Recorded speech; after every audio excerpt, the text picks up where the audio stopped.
તો અમિત શાહે ઉમેદવારી પત્ર દરમિયાન રજૂ કરેલી એફિડેવિટ પર કોંગ્રેસ સવાલો ઊભા કરી રહી છે। કોંગ્રેસનો આરોપ છે કે અમિત શાહની રાજ્યસભાની એફિડેવિટ અને લોકસભાની એફિડેવિટમાં ફરક છે। કેટલીક એવી માહિતી છે કે જે અમિત શાહે છુપાવી છે।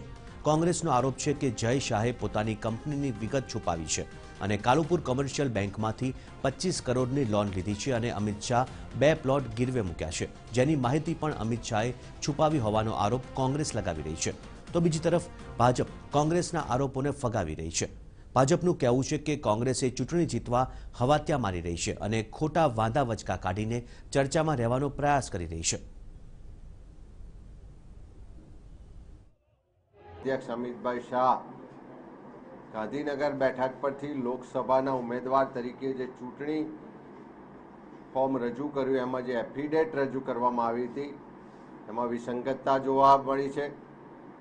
कोंग्रेसना उम्मीदवार तरफथी आ संदर्भे लेखित रजूआत करवा छतां वांधो रजूआत करवा छतां चूंटणी अधिकारी द्वारा क्यांक ने क्यांक दबाणने वश थई ने चूंटणी फॉर्म मंजूर करवामां आव्युं छे।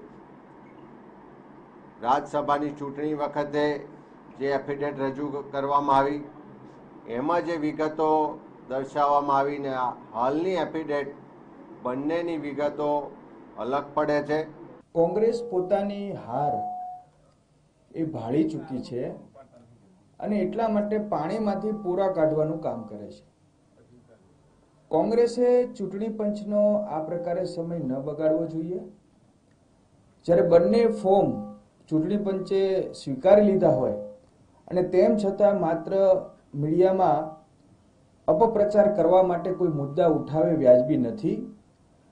કોંગ્રેસ અને એના કાર્યકર્તાઓ જે મીડિયામાં સમાચાર આયા એમાં જોવા મળે છે કે અંધાધૂંધી ફેલાવવા માંગે છે।